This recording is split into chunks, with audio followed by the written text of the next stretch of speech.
Ẹ káàárọ̀ o. Clip yìí clip kékeré ni. Kò ń ṣe clip púpọ̀. Ẹ káàárọ̀. Ẹ káàárọ̀ gbogbo èèyàn ọmọ Nàìjíríà. Èní ni ọjọ́ Ajé. Ajé àfilé wa ṣe gbogbo. Ọ̀rọ̀ tí mo fẹ́ sọ pọ̀ o. Ẹ má bínú. Ṣé rí gbogbo ẹ̀yin tẹ́ ẹ bá wọlé síbí báyìí tí ẹ jẹ́ alálùbáríkà tí ẹ dẹ̀ jẹ́ followers Aare Almaroof tẹ́ ẹ ti wà lẹ́yìn mi ti pẹ́ even before Yorùbá nation. Ọlọ́run á gbọ́ àdúrà yín. Gbogbo ẹ̀yin tẹ́ ẹ jẹ́ fans Aare Almaroof tẹ́ bá wọ bí ẹ bá mi ṣí àkíní. Mo fẹ́ fún àwọn èèyàn kan lépè ní o, mi ì fún yín lépè lé ní Monday o. Gbogbo ẹ̀yin tẹ́ ẹ bá jẹ́ olólùfẹ́ mi gangan, mo fẹ́ kẹ́ ẹ bá mi ṣí àkíní. Ìpè yìí máa wá bọ́ sọ́wọ́ àwọn obìnrin tí máa ń respect jù. Gbogbo obìnrin tó bá jókòó sí kọ̀rọ̀, tó jókòó sí kọ́nà kan, tó wá ń ṣe ibi fún ọkùnrin, Ọlọ́run á dá fún. Àmọ́ àrọ́mọdọ́mọ ẹ máa jẹ níbẹ̀. Àdàbí tóbìnrin ò bá bí ọkùnrin, ẹ bá mi ṣí àkíní, mo níbi tí mò ń lọ. Ẹ má bínú. Ìwọ tó bá ti mọ̀ yí pé o wà lára wọn, má wulẹ̀ bọ́ síbí. Mo ṣe live DNA test kan, mo fẹ́ kẹ́yìn èèyàn gẹ́ sọ̀rọ̀ mi o. Mo ṣe live DNA test kan tí mo sọ lórí wípé ìwọ tí o bá bí ọmọ nísìn gbára tó bá ti bí ọmọ, mo ní bí ìmọ̀ bóyá ọ̀rọ̀ tí mo sọ yẹn kọjá ẹnu mi, mo ní ẹjẹ́ kan ṣe kéèyàn máa pè, mo ní ẹjẹ́ kan ṣe test lójú ẹsẹ̀. Mi rò pé a ṣe mistake. Definitely ìwọ obìnrin olórí burúkú tó bá gbé oyún ọmọ àlè fún ọkọ ẹ, wọ́n máa gbé oyún ọmọ àlè fún ọmọ tiẹ̀ náà. Ìwọ obìnrin tó jẹ́ obìnrin tó bí ẹ nínú obìnrin tó ń fomi wẹ̀, tó ń gbé ọmọ àlè fọ́kùnrin, tó ń ṣe ṣìnà nítorí pọ̀pọ̀ ò lówó lọ́wọ́, àṣírí ẹ máa tú. Ìwọ tó bá wà bẹ̀ má wulẹ̀ wá síbí o. Tó bá wà nú obìnrin tó fẹ́ ba ayé ọkùnrin jẹ́, ayé tiẹ̀ náà máa bàjẹ́. Ení lọ́jọ́ Ajé lóòótọ́ Ajé àfilé gbogbo aṣebùgbé. Ẹ bèrè pé kí nìdí tí Ààrẹ fi mú èpè yìí wá. Ṣé bílí pé live tí mo ṣe yẹn lórí DNA test, wọ́n dẹ̀ lọ report mi fún Facebook. Àwọn èèyàn dẹ̀ lọ àwọn obìnrin dẹ̀ ni, torí obìnrin ni mo sọ lé lórí. And I gave a lot of respect fún àwọn ìyá wa. But ìwọ obìnrin tó wò ṣùṣù tó ní pé torókò ò lówó lọ́wọ́ yẹn, ó wá lọ gbé oyún wá ń ta, àbóní ló spam, ẹ̀ẹ́jọ́ discuss ẹ̀ kẹ́ lọ gba ọmọ, àbí kẹ́ lọ sí hospital kọ́ gba abẹ́rẹ́ bọ́yìí máa ń ṣe kíní ẹ̀yìn olóyìnbó kan fún ẹ, tó wá dì mú ẹ̀ ṣùṣùṣù tó wò pé ó lọ gbé oyún àlè, ó gbé fún ọkọ, àṣírí ẹ̀ máa tó tú. Ọlọ́run á wọlá pé ọjọ́ Ajé lè ní àṣírí yín máa tú. Wàláyì, ìwọ obìnrin tó wò ṣùṣùṣùṣù, àbí tẹ́ gang up, tẹ́ bọ́ sórí pé mo ṣe live lórí DNA test, tẹ́ lọ report mi fún Facebook, ayé yín ò ní da. Ẹ ní rí nǹkan gbé ṣe láyé yín, nítorí pé ẹ ti mọ̀ pé ọ̀rọ̀ yẹn bá yín wí. Ìwọ tó bá bá wí, èmi mọ̀ pé àwọn obìnrin máa sá lórí bí o. Bọ̀wọ́ obìnrin tó bá mọ̀ pé o tó obìnrin, ìwọ ṣàmì sọ̀rọ̀ yìí. Obìnrin tó bá mọ̀ pé o tó obìnrin, ṣàmì sí. Báwo la ṣe máa ṣe live kí ẹ má bá yé àwọn èèyàn jẹ́? Ọkùnrin yìí náà lè fẹ́ sọdọ̀ lórí burúkú. Not just because nítorí Ààrẹ máa ń support obìnrin, ìyẹn dẹ̀ mí pé ká má sọ tọrọ, kò yẹ kó rí bẹ́ẹ̀. Oníyàwó ńlé, àmì olọ́kọ ńlé, olóńdókó olóko níta, oní ọkọ ńlé, olóńgbé oyún ọmọ àlè wá fáwọn ọmọ ẹ. Èmi máa san owó yẹn, tẹ́ ẹ bá mọ̀, tí bá wá san owó yẹn tó máa wá rí ẹni tó ṣiṣẹ́ yẹn, màá wá gbé ìyáláyà ẹ̀ṣẹ̀ pé gbogbo ẹ tẹ́ lọ tẹ́ wọ́n rìpọ́ọ̀tù DNA test. Ẹ imagine ẹ̀yin èèyàn mi, wọ́n lọ rìpọ́ọ̀tù DNA test tí mo ṣe, wọ́n dẹ̀ lọ rìpọ́ọ̀tù ẹ̀ fún Facebook láti sọ fún mi pé ó against standard àwọn pé a lot of report làwọn ní lórí ẹ̀, why táwọn obìnrin ṣe bẹ́ẹ̀. Ẹjọ́ tó lọ lọ́n, why tí àwọn obìnrin ṣe bẹ́ẹ̀. Kí ló dé tí ọkùnrin wọ́n ní ká jìyà kú ni? Ṣé wọ́n ní kí ìyà jẹ wá kú ni? Kí ọ ríru bàbá bí irú mi báyìí sìn, kí n ti tọ́ ọmọ, kí n ti rán ọmọ lọ school, kọ́mọ ti ṣorí léléèwé, kó wá di àsìkò tó yẹ kí n jèrè ọmọ kọ́ wá lèmi kọ́ ni mo lọ́mọ ṣé ẹ rí pé wà orí burúkú nìyẹn ẹ̀yin obìnrin ẹ gbọ́dọ̀ stop nonsense you have to stop it tó o bá ti mọ̀ pé o ní ẹ̀mí má wulẹ̀ dókó méjì dókó ẹyọ kan ẹ jẹ́ ká là á gbogbo ọ̀rọ̀ táwọn tó máa ń sọ ìsọkúsọ máa ń sọ tá máa ń bú a lot of them kò nídìí ká bú wọn ìwọ tó o bá ti mọ̀ pé o ready láti lóyún má dókó ọkùnrin méjì papọ̀ tó o bá ready láti lóyún dókó ẹnìkan olórí burúkú lọ́pọ̀lọpọ̀ obìnrin ẹ mọ̀ pé mi jáde kí n sọ̀rọ̀ báyìí rí wọ́n dẹ̀ lọ report mi fún Facebook lórí pé mo sọ̀rọ̀ yìí pé ẹ máa ṣe DNA test tẹ́ bá ti bímọ ṣe bá nìkan lẹ ní lórí Facebook tó ṣòro olé fún yẹn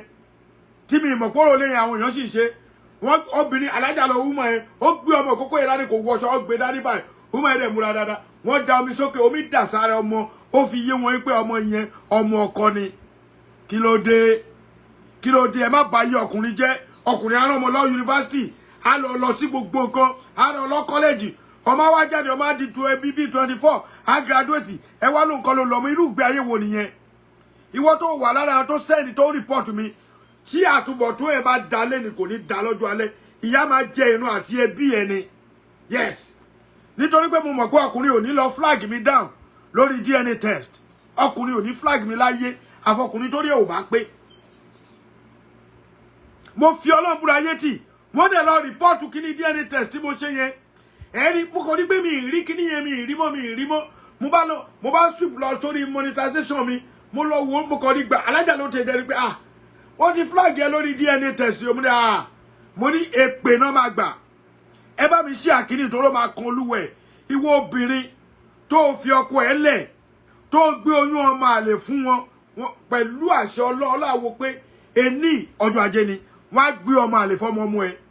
wọ́n á gbé fún náà dínú ẹ ìwọ tó bá lọ́mọ àlè lọ́wọ́ lọ sọ fún bàbá ẹ pé ọmọ yìí ò ṣe tiẹ̀ kò ń ṣèjà ọmọ yìí ìwọ kọ́ ló ní báyìí kan ṣẹ̀ṣẹ̀ test ẹ nígbà tá mo tún ti mọ̀ọ́mọ̀ kọ́ DNA test yẹn mo tún ti kọ́ ẹni pé mo kọ̀kọ́ lórí DNA mọ̀ máa yọ kúrò tí bá ti sọ̀rọ̀ yìí tán mo fẹ́ kẹ́yìn èèyàn wọlé kẹ́lẹ́ mọ̀ pé nǹkan tí mo fẹ́ discuss lé lórí nìyẹn kí ló dé ẹ̀yin obìnrin ṣáyé yín la wá ni àwa la máa sanwó ná àwa la máa sanwó omi àwa la máa sanwó bí àwa la máa sanwó ilé àwa la máa obìnrin mi wọ́n sì ra pátá fún obìnrin mi ọkùnrin sì ra bra fún wọ́n á fún yín lówó oúnjẹ wọ́n á tún ra mọ́tò sí ìdí wọ́n tún kọ́lé fóbìnrin mi gbogbo ẹ̀ náà àṣe kankan ni at the end of the day ọmọ àlè lẹ́fín ta wá lọ́rẹ́.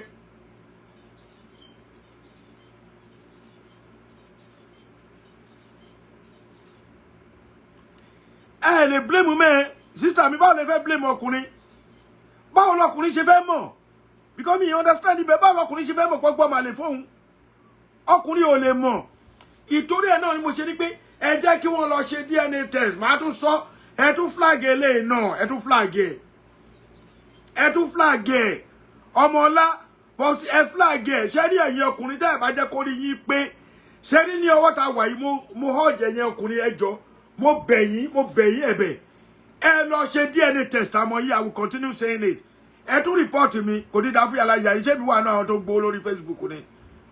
a máa sọ tọ̀rọ̀ fún yẹn ní gbọ́ mo níṣẹ́ mi lọ́wọ́ owó Facebook ò lè là mí ti bá gbà máa fún yàn Nàìjíríà ni mi ti ẹ̀ wá gbó lórí Facebook níjọ́ tí mo ti dé tí mo ti wà lórí Facebook láti 2008 mo fi Ọlọ́run mo fi ṣe ẹlẹ́rìí £1 Facebook kò tí ì bọ́ sí ìwà ọwọ́ tèmi Aare Almaroof £1 Facebook kò bọ́ sọ́wọ́ mi rí kí ló dé gan-an kí ló dé tẹ́ fẹ́ pa wá tó bá ti mọ̀ kókó ọkọ ò lè mọ́ kò lè satisfy ẹ kókó ò lè fún báwo lè gbé oyún ọmọ àlè fún oyún ọmọ àlè mo sọ ẹ lè yàn lè bó bá wù ìwà láti ti yín nìyẹn kí ló dé ẹ̀yin ìyàwó ilé àwọn gúrùpù ìyàwó ilé náà máa kóra wọn jọ àwọn náà lọ ṣe fàájì gúrùpù ìyàwó ilé àwọn náà ti ṣolóṣó by style torí dẹ́ bá ṣolóṣó by style ni gbogbo ẹ̀ láti ń gbọ́ káàkiri àti Amẹ́ríkà àti Maryland àti DC àti Texas àti New York àti New Jersey wọ́n dẹ̀ ti ṣe gúrùpù ìyàwó ilé tó ṣe ṣìnà ayé yìí máa bàjẹ́ tó bá mú yín ayé yìí máa bàjẹ́ gbogbo àwọn tó bá parọ́ fún yín pé obìnrin kan lé ọkùnrin jáde kò ṣe ní Amẹ́ríkà yìí o kò ṣe mo oníwèé o obìnrin kan kò lè léèyàn jáde ń bí o wọ́n lè máa dámọ̀nà nọ́ọ̀sẹ̀sì yẹn lọ́hùn yẹn nínú ìlú tá a wà yìí obìnrin kan kò lè lé ẹnì kankan jáde in as much tó bá ti jẹ́ pé àjọ wà lórí ilé ni wọ́n lè lé ẹnì kankan jáde the worst scenario tí government máa sọ fún yín pé ẹ lọ ta léyìn kó ní kálukú lọ kó wáyé ẹ lọ tẹ́ ẹ bá dẹ̀ ta a ti rí nínú ìlú yìí ọkọ mú gbogbo òsàlẹ̀ ìyàwó mú gbogbo òkè wọ́n dẹ̀ jọ ń wọlé jáde wọ́n ń ṣe nínú ìlú yìí kí ló dé ẹ báyìí ká sọ ọkùnrin di wèrè kọ́mọ̀ pé a kò sọ pé kí àwọn èèyàn lọ ṣe DNA test ẹ̀dẹ̀ tún dì mẹ́ fìtì ẹ̀yin olórí burúkú obìnrin kan ẹ̀dẹ̀ tún lọ make report ìwọ ọkùnrin tó bá wò mí orí ẹ̀ ti dàrú tó bá wọ owó kó lọ ṣe DNA test tẹ́ ẹ bá fẹ́ dóbò olórí burúkú tẹ́ ẹ ń dó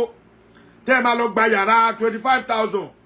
tẹ́ ẹ máa fún ọmọ ẹlẹ̀ ní 50,000 tẹ́ ẹ máa pọ́ọ̀pù champagne ẹ lè ṣe bóyá ọmọ ọlọ́mọ ló ń tọ́ o mọ̀ o lè wo pé ààrẹ èmi àmọ́ tèmi èmi ni mo ní gbogbo wọn confam DNA test àmọ́ mi àti ti DS ìjọba àti DNA test tọwọ́ tèmi bí ṣe fi hàn màá sì continue láti máa sọ ẹ tún report ẹ bọ ìwọ tó report kìíní yìí mo fi Ọlọ́run búra tí alálẹ̀ bá ń jẹ́ alẹ́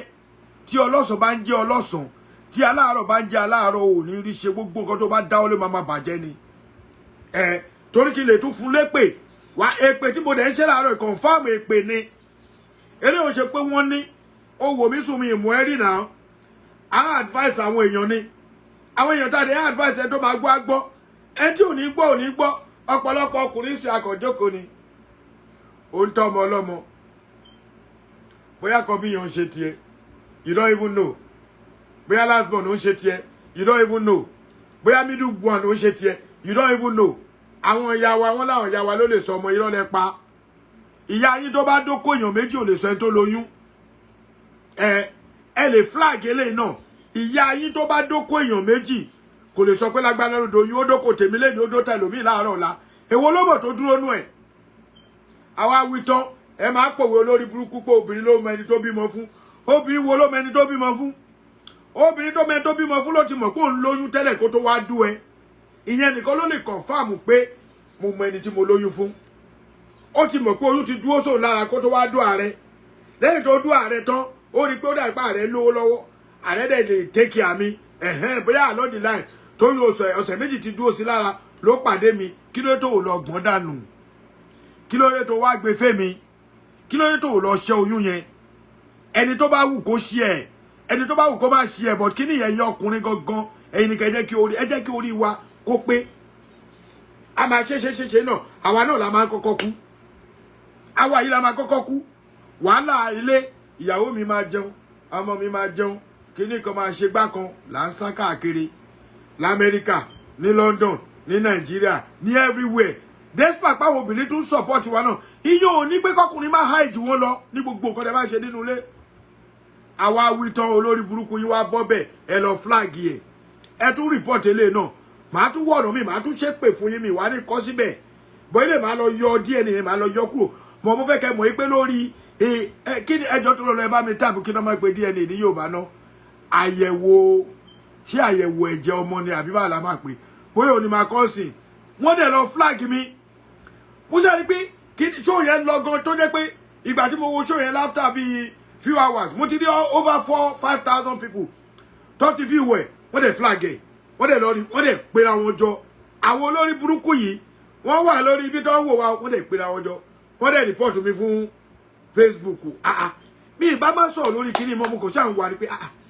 mo ní kíní wà àṣà Facebook ti mute ẹ̀ ẹ̀yin ọkùnrin ẹ jẹ́ kí ọpọlọ yín báwo ni máa ń pè monglata oblaganta àbí kí náà máa ń pè yẹn kí náà olóyìnbó máa ń pè ẹ lọ sílẹ̀ owó tó fi ń dóbò kiri tó fi ń gbó hòtẹ́ẹ̀lì 15,000 tó ń ra champagne 25,000 àbẹ́lò náà tàwọn ọtí kéékèèké yẹn tó mi ọmọ lọ tó ń fún ní 20,000 fi opportunity yẹn lọ máa mú ọmọ ẹlẹ́ẹ̀kọ̀ọ̀kan kó máa test ẹ̀ máa continue láti máa sọ kò sọ́kùnrin tó fẹ́ máa bọ́ ọmọ lọ́mọ tíyàwó ẹ̀ bá gbọ́mọ wá bẹ́ẹ̀ nínú ilé ìyẹn sì yàtọ̀ ìyàwó yẹn ó gbé ọmọ yẹn wá fẹ́ ìyẹn yàtọ̀ ó ní authorization láti ó ní right láti tọ́jú ọmọ ìyàwó ẹ̀ tó o bá fẹ́ràn ẹ̀ torí mo rí pa àkọ́ discuss ẹ̀ pé kí ló tán tọmọ lọ́wọ́ lè tọmọ ọlọ́mọ mọ̀nà káì nítorí ń gbà mí ọmọ ọlọ́mọ yẹn ó máa ń wúlò fún ju ọmọ tá a fokó wa bí lọ ẹ lọ wádìí ẹ̀ ọmọ ọlọ́mọ ó máa ń wúlò ju ọmọ tá a fokó wa bí lọ ẹ béèrè lọ́wọ́ anybody ó ṣẹlẹ̀ dáadáa ọmọ tó yẹ pé wọ́n ló bí tó yẹ pé blood ẹ gan ni ó lè má ráyè tiẹ̀ ó lè jẹ́ ọmọ tíyàwó ẹ gbé wá tó wá gbé fẹ́ ọmọ ẹ ló máa ṣe lóore wàláì ọmọ ẹ ló máa ṣe dáadáa kódà ó tún lè jẹ́ pé ọmọ ẹ ló máa tún gòkè jù nínú ẹbí àwa náà wà nù sáǹpù ẹ díẹ̀díẹ̀ ọmọ tí ìyàwó ẹ gbé wá fẹ́ ẹ gangan ó lè jẹ́ ọmọ ẹ ló máa padà tọ́jú ẹ lọ́jọ́ alẹ́ a ti rí mo ti rí oríṣiríṣi kí ló dé ẹ̀yin ọkùnrin ẹ wá dákẹ́ a sọ̀rọ̀ pé kó lọ ṣàyẹ̀wò ẹ̀jẹ̀ ọmọ wọ́n dẹ̀ gbé péjì yẹn wọ́n dẹ̀ tó bá tẹ̀ gbọ́ flag ẹ̀ kò bá da wọ́n report mi direct fún Facebook ni fún Meta àbí kí náà pè wọ́n eléyìí ò ṣe nǹkan tó da ìwọ ọkùnrin tó o bá ti lówó tó bá jájọ gúrú mi ló dá tó o bá ti ní ọkàn pé ó dẹ̀ pé ọmọbìnrin yìí ó rìnrìn kurìn nígbà tó ń fẹ́ lọ ṣe test ọmọ ẹ̀ kò sí ìkànnù kò sẹ́jọ́nù yẹn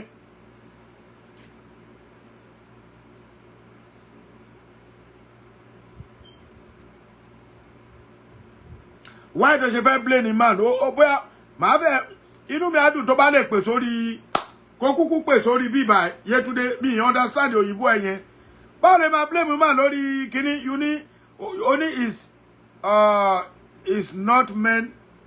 that is impregnated lady around. I blame man in this case. Ṣọkùnrin ò dẹ̀ ní dóbò mọ́ ìyẹn náà bẹ́ẹ̀ sọ yé ti ọ̀rọ̀ yẹn ò lọ́jà rẹ má jẹun sọ̀rọ̀ mi láìkẹ́ o ọmọ pápó kí mi ní ẹ ọkùnrin ò ní bọ́bìnrin sùn mọ́ ọmọ bọ́bìnrin sùn around yìí ò mean anything ìwọ ni kó o mẹni tó o bá sùn òun ni kó bá gbóyún ọmọ àlè fún yàn obìnrin ló kó pa bẹ́ẹ̀ mọ́ ẹ pa bẹ́ẹ̀ yín mọ́ ẹni kẹ́ pa bẹ́ẹ̀ yín mọ́ fáwọn wèrè ọkùnrin ẹ mú ọwọ́ yín kẹ́ fi bò ó ọkùnrin ò lè bọ́ pátá di ẹ tó o bá fún láyè kó gbé ẹ lọ sí hòtẹ́ẹ̀lì kan tó o bá ní òòṣe kò lè fọ́ọ̀sẹ̀ tó bá fọ́ọ̀sẹ̀ máa pọlọ́pàá fún ni ẹ̀yin aláṣọ péńpé ẹ pàdé yín mọ́ ilé ayé ti bàjẹ́ ń sìn abáró tọrọ ẹ jẹ́ ká sọ àwọn tó lọ flag ọ̀rọ̀ yẹn kò yẹ kó flag ẹ̀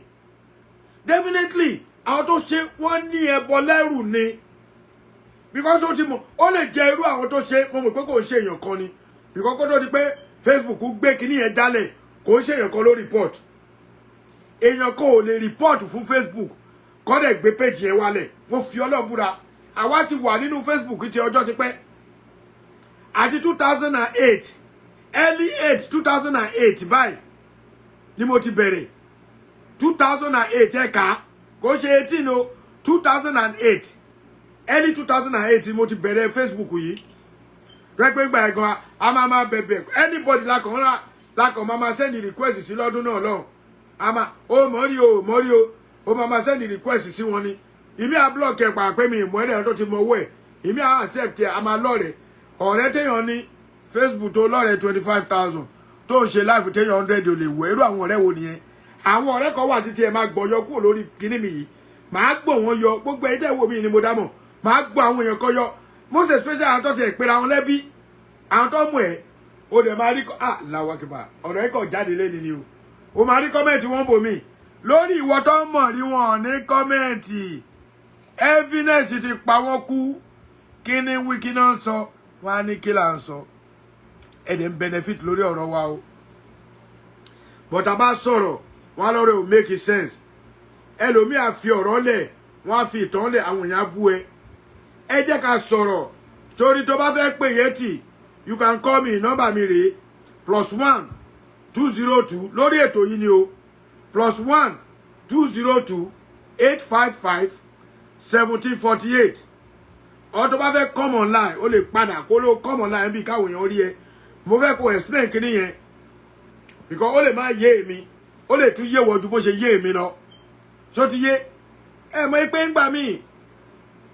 àwọn live táwa ń ṣe yìí a kàn fi cash cruise ni àmọ́ nǹkan tá a mọ̀ ó la máa sọ fún yàn ó nígbà kan tí mo ṣe live kan lórí TikTok 485,000 people tí mo sọ yí pé àwọn ọmọ kéékèèké àwọn ọmọ tó bá wà lé bàbá ẹ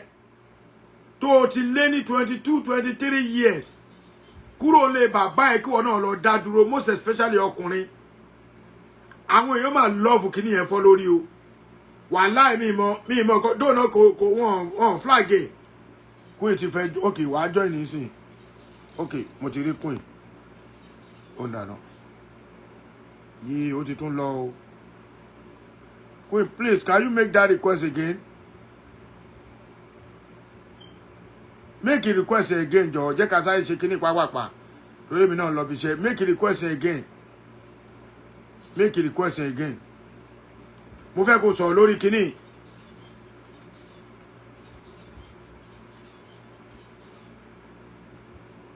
since 2007 George God bless you ṣé o rántí gbẹ̀yìn George a máa bẹ̀bẹ̀ láti ní ọ̀rẹ́ ni wàá sẹ́ni request fẹ́ lómi bá gbẹ́ sí blocking ni okay okay jẹ́ pin number yẹn comment èèyàn kan ló máa bá mi pin ní ẹ o mi ti ẹ̀ mọ ọwọ́ kíní yìí o kí n má lọ tẹ̀tẹ̀ kú tẹ o èmi ṣé mi ni máa tó comment lórí ara mi ṣá okay mò ń bọ̀.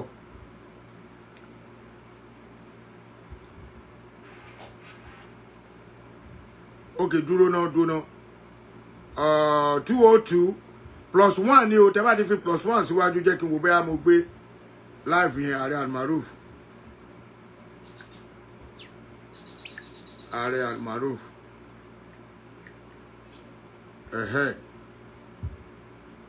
okay then comment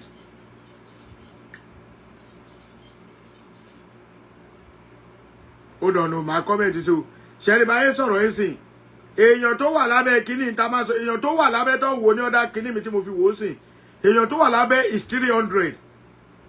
300 but wọ́n gbójú jáde okay this is the number hold on okay let me comment number yẹn rèé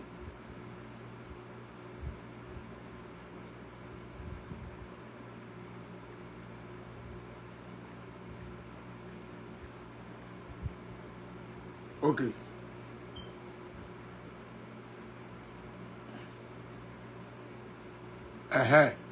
number lele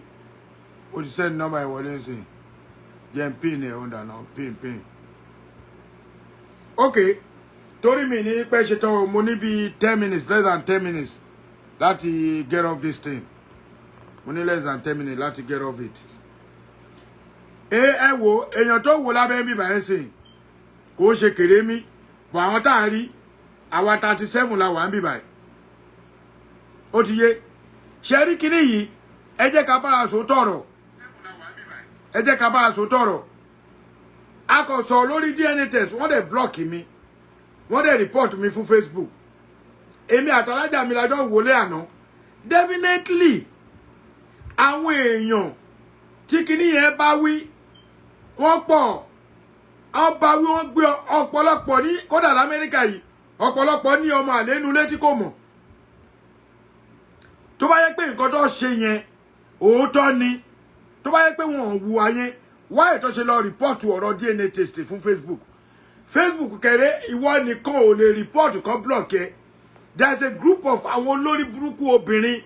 tó gbé ọmọ àlè fọ́kọ wọn àwọn náà ṣe yẹn tí mo ti fi nọ́mbà yẹn sí bíbá yìí o anybody tó bá tún rí nọ́mbà yẹn lẹ́yìn this number is for business only. This number is not for Alhaji ẹ ràn mí lọ́wọ́ ẹ fún mi lówó I'm not for that. En tọ́lọ̀ bá ní máa ràn lọ́wọ́ tó bá pè mí lórí owó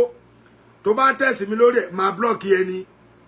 tọ́lọ̀ bá ní kí lè ràn lọ́wọ́ nínú àwọn ẹbí tèmi náà ẹ jẹ́ ká ṣe àti ṣe tàwọn aráàta pẹ̀lú ẹ̀ náà wọ́n bú agbẹ̀yìn ni why tí ẹnìkan ṣe máa bọ́ àwọn group of people gbogbo ẹ̀yin tẹ́ bá wà lórí Facebook ó yẹ kẹ́ mọ̀ yí pé kó tó di pé Facebook wọ́n lè mú nǹkan tó ṣe ní live ni o live ni mo ṣe o kó tó di pé Facebook lè mú nǹkan tó ṣe ní live wálẹ̀ tó lè mute group of people lọ́lọ́ report yẹ pé ọ̀rọ̀ DNA test yẹn wọ́n report mi ni why tẹ́ ṣe máa report DNA test tó bá yẹ pé ọwọ́ ọtí tiẹ̀ mọ́ ẹ̀yin ọkùnrin tẹ́ lọ́ fowó gbé gúsí màmá tẹ́ ń fowó dóòbù káàkiri ẹni tó bá wù kó bú mi àwọ̀ kí ẹ̀ tẹ́ máa lọ mú ọmọ ọlọ́mọ tẹ́ máa mú mọ́lẹ̀ Egbọ hòtẹ́ẹ̀lì 20,000 ẹ san owó yàrá ẹ san owó ọtí ẹ san owó drink bí almost 20,000 tọ́mọ bá tún lọ kéré jù ẹ fún 20,000 ẹ lè lọ mọ́ yẹn kẹ́lọ́ fi ṣe DNA test ọmọ tẹ́ ẹ bá trust tẹ́ bá ń ṣe lẹ́yọ kọ̀ọ̀kan àṣírí máa tú ọ̀rọ̀ pé èèyàn fẹ́ túlé kọ́ lélẹ̀ o ò lè gbé ọmọ lọ́mọ fún ọkọ lọ́kọ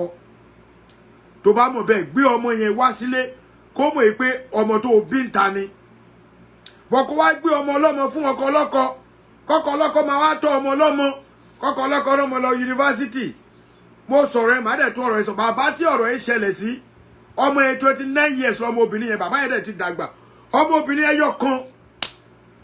ní 10 minutes tí bàbá ò lè bímọ mọ́ ní 70 something ni bàbá mọ̀ pé kò ń ṣọmọ òun olórí burúkú wọ́n wá kóra wọn jọ a group of olóṣó a group of ìyàwó oléwèrè wọ́n wá kóra wọn jọ lọ ó lè jáwọn ará Amẹ́ríkà àwọn Maryland wà nù wọn àwọn wèrè tó kóra wọn kiri táwọn ìyàwó lé tó tún fọ́ọ̀mù group olóṣó ayé yìí máa bàjẹ́ gbẹ̀yìn ni ẹ̀yin wèrè tẹ́nibọ̀dì bá bìdá nínú yín kẹ́ni kókò tiẹ̀ jáde kó ta sí mi ayé máa bàjẹ́ sí mi lọ́rin queen ó yá o hello gbogbo yẹn. ẹgbẹ́ kọ́kọ́ kí yín lọ pé ẹ̀pẹ̀lẹ́ pé a kú oríire náà a kú parí ìjà. yes ma. ẹ̀pẹ̀lẹ́ ṣe wà. mo wà mẹ́. mo wà ń bì mo ní mo kí wa náà pé a kú oríire pé ìjà parí nú. so nǹkan tẹ̀ ń sọ ìnáwó wà interesting. ìjà wo ló tún parí o ta ló ń jà ta ló ń jà queen. ẹ ṣe mọ̀ pé ó sì pẹ́ tá a sọ̀rọ̀ bọ́ so. àjọ ẹ̀ á lè já ebi gbogbo àná lájọ ní Yorùbá ó yá àwọn ayé ń gbọ́ wọ́n ń gbọ́ ẹ. so DNA yẹn mo ní kó wà interesting mo ṣe join to be honest kan tí mo ń try láti sọ bẹ̀ yẹn ni pé òótọ́ ni pé tóbìnrin bá ṣe bẹ́ẹ̀ yẹn ó wrong but nǹkan tẹ̀mí náà láti fàyọ ni pé talent tó bá obìnrin yẹn náà sùn ṣùgbọ́n ọkùnrin náà ni so nǹkan tó ṣe ń jẹ́ kí n máa sọ pé ọkùnrin ló tún ṣe ọkùnrin so tí obìnrin bá gbé oyún àlè lọ bá ọkùnrin náà lẹ́yìn tó fún ní oyún yẹn so ọkùnrin náà ló ń ṣera wọn ṣé mo make sense nsìn so nǹkan tẹ̀mí ń try láti fàyọ nìyẹn. okay queen. àlè fẹ́ yẹn kù. queen. àlè fẹ́ yẹn kù kẹ́rí àwọn tó máa ṣe ṣìnà máa ṣe ṣìnà àtọkùnrin o. ìyẹn di dandan yẹn ò lè stop. ọkùnrin ló common sí so ọkùnrin ló máa wá need kó ṣe investigation dáadáa kó tó di pé ó lọ ń bóbìnrin sùn ó yẹ yín nísìn ọkùnrin ló gbọ́dọ̀ wà kẹ́ because ọkùnrin náà ló dá wàhálà yìí náà lẹ̀ kò yẹ yín sìn kò ń ṣe obìnrin òfin rẹ̀ lóyún ọkùnrin náà ló dá wàhálà yẹn lẹ̀ ẹ jẹ́ mọ̀ pé ọkùnrin ò kí ọkùnrin mi ò kí ẹ̀ o ò bá ṣẹ̀ṣẹ̀ kúrò lọ́dọ̀ ọkùnrin kan tó ṣẹ̀ bẹ́ẹ̀ sùn òun náà fẹ́ bẹ́ẹ̀ sùn àwọn asọgbà àwọn ń tẹ́ orúkọ òkú fẹ́ gbó orúkọ òkú fẹ́. ok kí ló dé tí wèrè obìnrin náà gbóbo lẹ́ẹ̀kún ẹ̀. ṣé mọ̀ pé bó ṣe wà lára ọkùnrin náà ló ṣe wà lára obìnrin. kí ló ní sùúrù ọ̀rọ̀ tó sọ́ọ̀sì nígbà tó ń mọ̀ pé òun lọ ọdún kóńbì kan tó tún gbé òbu ẹ̀ lọ fẹ́ lómi ó rí pé wèrè lóbìnrin yẹn náà fúnra rẹ̀. ṣé rí òun náà mo sọ pé bó ṣe wà lọ́dọ̀ ọkùnrin náà ló ṣe wà lọ́dọ̀ obìnrin. ok tó ọkùnrin ló pọ̀ jù sí but nǹkan ti change gan nísìn tó ṣe pé kò sẹ́ni bọ́dì tó rẹ́ni bọ́dì ń ṣe mọ́ àtọkùnrin o àtọkùnrin lọ́jọ́ ń ṣe ọkùnrin náà tẹ̀jẹ̀ ń bọ́dà láti béèrè wípé jọ o ṣe ẹ mọ̀ pé ọkùnrin mi ò kàn fẹ́ ṣe fast number ṣó yẹ yín sí mo ṣe bó fẹ́ ní relationship pẹ̀lú ẹni yẹn ló máa dẹ́mọ ọkùnrin yìí ló máa di kó máa kú mọ́ bìbí tó nǹkan tó máa ń ṣẹlẹ̀ most times nìyẹn nítorí pé wọn ò ní plan láti settle wọn kàn fẹ́ ṣe fast number yẹn wọn kì í wádìí kúlẹ̀ wọn béèrè pé jọ̀ṣọ́ ti fẹ́yàn kan rí ṣé ò tí fẹ́yàn kan rí àwọn kankan bẹ́ẹ̀ yẹn so nǹkan tó máa ń fà á nìyẹn most times. ok queen fast number ni gbogbo wọn fẹ́ ṣe. queen ṣo fẹ́ gbọ́ advice tèmi. ok. ó pín sí méjì àjọ ní ṣóò ni èmi ni kò lè dá ṣóò ṣe tó ti bá ṣe tẹ́ ẹ̀ bá wò mí àní rọ́rọ̀ sọ. ok now nínú point yẹ obìnrin tó ń mọ̀ yìí pé oyún lè dé wáì tí obìnrin yẹn náà ó jọba àwọn méjèèjì wí ni o wáì tí obìnrin yẹn ò sọ fún ọkọ yẹn kó protect rẹ̀ àwọn kan á ní àwọn ò lè bí ọ̀rọ̀ Sanyẹ̀rì aláwọn ò lè jẹ búrẹ́dì tọ̀ràtọ̀rà irọ́ àwọn ò lè lásùtì tepo àwọn àìlásùtì tepo ló kó bọ́ ọ̀pọ̀lọpọ̀ obìnrin but advice tèmi fún àwọn ìyá wa torí ìyá ni gbogbo ẹ̀yin obìnrin ọkùnrin tó bá ń bẹ ẹ sùn tó o bá ti mọ̀ pé oyún lè dé ẹ jẹ́ ó lo rọ́bà tóyún bá wá dé ìyẹn ni number one ẹlẹ́ẹ̀kejì tó bá ti mọ̀ pé ọkùnrin máa bẹ ẹ sùn ẹni tó o bá fẹ́ràn jẹ́ kó wọlé dàrẹ́ẹ̀tì ẹni tó o bá fẹ́ràn jẹ́ kó lo fèrè so o ní wà confuse pé ta ló lóyún ṣé mo make sense. ṣe òótọ́ ni but ṣé mọ̀ pé ẹlòmíì wá ọkùnrin mi á sọ fún yín pé òun ò lè ever lo rọ́bà láéláé ọkùnrin mi máa sọ bẹ́ẹ̀ fún mi pé òun ò lè lò ṣé yẹn sí pé kò lè dàbí tó bá lo rọ́bà ó yàtọ̀ sí tó bá lo rọ́bà. ṣẹ́jẹ̀ rí ju gbogbo ẹ̀ lọ kò bá ìjọkùnrin tó mọ̀ pé ò nífẹ̀ẹ́ àtọkùnrin tó ò nífẹ̀ẹ́ tẹ́ ẹ̀ bá tí ì rẹ́dì láti marry kò sí ẹjẹ́ kó máa lo rọ́bà yẹn lọ àtẹni tó nífẹ̀ẹ́ o tó bá mọ̀ kó fẹ́ ṣe ṣìnà yẹn so kúkú máa ṣe àtẹni tó nífẹ̀ẹ́ àtẹni tó nífẹ̀ẹ́ lo rọ́bà àbí ṣé mo make sense. ó make sense bọ̀ kún ìwọ náà ti tún sọ̀rọ̀ síwájú ó láwọn ọkùnrin ìwọ náà ti sọ àwọn ọkùnrin kan wà tó máa ní pé àwọn ò fẹ́ rọ́bà àwọn ò lè lo rọ́bà wọn làwọn ò lè jẹ búrẹ́dì tepo ó kèé sì máa wá gbọ́ ibi tí ilé ayé wà pọ́ìntì kan wà nú ọ̀rọ̀ ẹ àtẹ́ntó nífẹ̀ẹ́ àtẹ́ntó nífẹ̀ẹ́ kò sí ìfẹ́ kankan mọ́ owó lobìnrin gbà ọkùnrin náà ti kódà ọkùnrin ti ṣe wúkọ̀ ṣó ti gbọ́ yẹn àwọn ọkùnrin ti ní gúrùpù wúkọ̀ọ̀pù tó ń bá obìnrin sùn tipẹ́tipẹ́ bó ti wá jáde nísìn now. ṣe rí gbogbo kinní yẹn ṣe ẹ jẹ́ ká sọ òótọ́ níbi tí òótọ́ wà ẹ jẹ́ ká kí ló ń fa gbogbo kinní yẹn ẹ jẹ́ ká bára wa sọ òótọ́. Queen a gbọ́dọ̀ wú ọ̀rọ̀ yẹn kọlẹ̀ kí ló ń fa. ok ó mọ nǹkan tó ṣẹlẹ̀ tó bá ti di ọ̀la ní 10 o'clock ti wa màá tún ṣe láìfù mi torí máa lọ bí iṣẹ́ lè ní mo kàn fẹ́ wá gbé àwọn èèyàn ṣépè ní bọ̀ lọ́la yẹn bóyá ká kúkú sọ̀rọ̀ lórí ẹ̀ kí àwọn èèyàn pò wọlé kó ní kálukú sọ èrònú ẹ̀ lórí àwọn kinní sórí number 1 tí o bá ń dètò ọkùnrin méjì pọ̀ tó o bá fẹ́ràn ọkùnrin o ò ní bọ́ pátá fún o tó o bá nídìí owó o ṣé mo parọ́. o ní mo ṣe ń bèrè sọ pé. ní sùúrù no Queen o máa dá mi lóhùn tí o bá ń fẹ́ ọkùnrin méjì kó tó di pé ọkùnrin yẹn lè gba pátá di ẹ ṣé o fẹ́ràn ẹ̀ àbí torí owó lo ìfẹ́ bọ́ pátá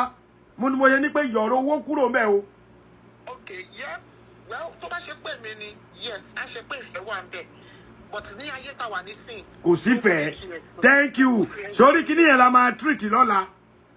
a mọ̀ yí pé owó làwọn èèyàn obìnrin sìn àtọkùnrin kí ló dẹ̀ fa àlè blame wọn ìlú ni sísítà mi má jẹ́ ń parọ́ fún ẹ sórí gbogbo gẹ́gẹ́ bí wọ́n sọ gbogbo àwọn tó lọ rìpọ́ọ̀tù yẹn èpè ló máa pa wọ́n imagine pé mo sọ DNA test ó dẹ̀ lọ rìpọ́ọ̀tù mi mo yà rí pé life tí mo ṣe yẹn ní ìrí life yẹn èèyàn dẹ̀ pọ̀ lórí life yẹn gan. ọ̀rọ̀ DNA yẹn ọ̀rọ̀ tó dá wàhálà lẹ̀ lórí social media gan ṣe àti especially láti gba ikú Mohbad. ọ̀rọ̀ DNA yẹn ó lágbára gan. abájọ tó ṣe lọ rìpọ́ọ̀tù ọ́n rìpọ́ọ̀tù mi pa. Bàbá fẹ́ tẹ̀sírí àwọn èèyàn rẹpẹtẹ nìyẹn. Àṣírí lẹ́tù yẹn. Ẹ̀wọ̀n ọkùnrin tí ò bèrè DNA tẹ́lẹ̀ ẹ fẹ́ jẹ́ kó máa bèrè DNA ìgbà tó bá lọ tó máa ń kọjá lọ lórí Facebook tó lọ rí kíní yín tó ní DNA. Abájọ ó make sense lọ́rọ̀ yẹn lóòótọ́ o ó make sense tó bá rí kíní yẹn tó kọjá. After ìgbà yẹn oríṣiríṣi nǹkan ló tún ti ṣẹlẹ̀ àṣírí tó tún ti tú àwọn tó ṣe pé wọ́n ń tọ́ ọmọ tó ṣe pé kò ń ṣe títí wọn so kí ni yẹn wàhálà ní lórí social media. tẹ bá wà bọ́ ẹ má pè é má kọ DNA sí ẹ kàn pé àwọn èèyàn wọlé tẹ bá wà pé àwọn èèyàn wọlé kẹ wá bẹ̀rẹ̀ wàhálà ò ti kọ́ mi lọ́gbọ̀n kan màá lọ yọ kúrò sí i màá lọ yọ kúrò. ẹ mú DNA yẹn kúrò tẹ bá ti mú kúrò tẹ bá ti wá bẹ̀rẹ̀ ṣù yẹn kẹ iṣẹ́ kó parí tó bá wá parí tán ẹ wá jẹ́ kó lọ bí 2-3 days ẹ wá ṣèṣì wá lọ fi right title yẹn ẹ ṣèṣì wá lọ. àti ẹ̀ ní fi sí wọn máa lọ gbọ́n akọ́ Yorùbá àmàkọ́ Yorùbá wàhálà wọ́n report mi fún Facebook ni èèyàn dẹ̀ wo kíní yẹn over 5,000 lèèyàn tó wò láfta tí mo ṣe show yẹn tán tí àwọn ọkùnrin àwọn obìnrin wọ́n pera wọn jọ ní pé olórí búkú lọkùnrin yìí o yóò kó bá wa wọ́n report mi pa ni. Definitely obìnrin lẹ́ni àwọn obìnrin làwọn ẹni tó lọ rẹ̀. àwọn obìnrin ni alájà pè mí túlétúlé àwọn obìnrin náà ni sọkùnrin máa ṣe ni sọkùnrin ń lóyún ni àwọn obìnrin náà ló máa ṣe wọ́n ti pera wọn jọ. Next time ẹ máa lo Queen. ẹ máa kọ̀kọ́ ẹ máa fi ẹ lè fi title mi sí ibẹ̀ káwọn èèyàn. pàlẹ́ ọ̀rọ̀ ẹ̀rẹ̀ pa mí lẹ̀ ó lé alájì ẹ̀yìn mẹ́ mo ti fẹ́ òótọ́ dẹ̀ ni èmi kọ́ mi ìrònú kí ni ẹgbẹ́ airport tó wà dà ká gbọ́mọ àlè dání ni wo sísítà mi màá pè é àtúnṣọ̀rọ̀ ó dàbọ̀ ẹ má bínú èèyàn mi àá kọ̀ntínú ṣó yìí lọ́la lágbára.